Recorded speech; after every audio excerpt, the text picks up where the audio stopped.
Chers amis, des dizaines de personnes m'ont posé la question à propos de la pierre du Kotel qui est tombée dans la région qu'on appelle mixte, ça veut dire où les hommes et femmes peuvent prier ensemble, une région qui a été revendiquée par les réformistes. Et dernièrement, donc, elle a été placée. Et donc, une pierre d'une centaine de kilos est tombée là-bas. Baruch Hashem n'a tué personne. Et il y a beaucoup d'écrits, beaucoup de bobards, je peux dire tout de suite, à ce propos. On écrit qu'il s'agirait d'une pierre, il y aurait une pierre dans le Kotel qui est maudite, qui a été mise par Yoram ben Navat. Yoram ben Navat, c'était un des grands impies du peuple juif.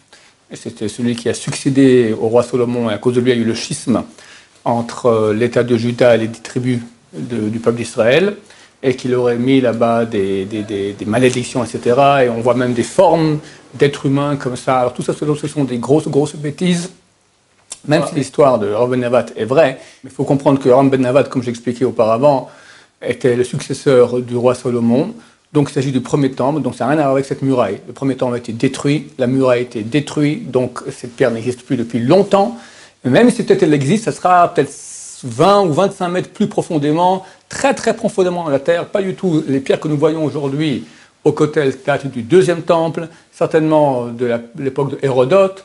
Donc ces pierres-là n'ont aucun rapport, vraiment aucun avec Yoram ben Navat, donc aucun rapport avec ces malédictions et les formes qu'on y voit, c'est rien du tout. C'est imagination pure, c'est comme si je regarde maintenant les nuages, je regarde, oh ici on voit une forme de grenouille, ça veut dire que demain il y aura des grenouilles. Enfin, c'est n'importe quoi, il ne faut pas chercher midi à 14h, il ne faut pas voir des signes où il n'y en a pas, il n'y en a pas.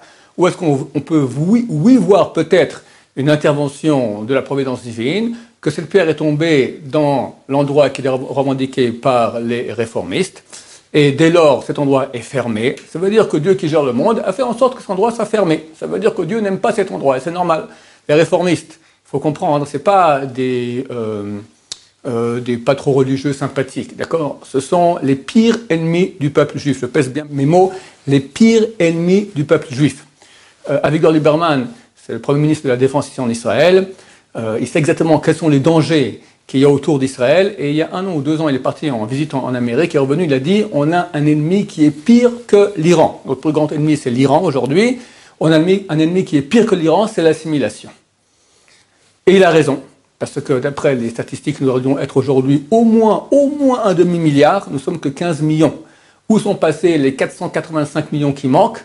Très peu, pas énormément, ont été massacrés, mais en pourcentage de ces 480 millions, c'est un très petit chiffre. L'immense majorité des Juifs ont été assimilés. Quel est le mouvement, quelle est la porte principale par laquelle on s'assimile? C'est le mouvement réformiste. Ça veut dire, on te dit que tu es encore un bon Juif, tu peux te mettre avec une non-Juive, on l'a soi-disant, on l'a converti, ça vaut rien du tout, etc. C'est bien simple. On ne connaît pas d'arrière-petit-fils de réformistes qui soit juif d'après Halakha. Ça n'existe pas. Si ça existe, c'est 1 sur 1 million, d'accord? C'est la porte de sortie du peuple juif, c'est notre pire ennemi. Donc il est clair que ces gens sont haïs par Hachem, parce que Hachem est les ennemis d'Israël, or ce sont les pires ennemis d'Israël. Hélas, oui. C'est écrit, Gadol amarteotor menarogop, est plus grave celui qui fait pécher un juif que celui qui le tue. Or, ces réformistes ont créé un mouvement qui légitime, soi-disant, une façon d'être juif. Ça va, t'es juif aussi comme ça, c'est acceptable, c'est bien. Au contraire, t'es pas fanatique, t'es pas extrémiste, t'es le bon juif idéal. En créant des mouvements pareils qui légitiment cela, ils font pécher les juifs. En cela, ils sont pires que ceux qui tuent les juifs et sont l'auteur numéro 1 de la disparition du peuple juif. Donc, Hachem, de façon très simple, pas compliqué, là, détacher une pierre comme ça. Cet endroit est fermé pour bien montrer que Dieu ne veut pas, dans le droit des réformistes, près du côté, nous ne voulons pas de réformistes dans ce pays, nous ne voulons pas de réformistes à Jérusalem, nous ne voulons pas de réformistes dans le monde du tout. Ces gens-là sont nos pires ennemis. Et Dieu ne les aime pas et nous non plus. Baruch Adonai, l'olam, amen va amen.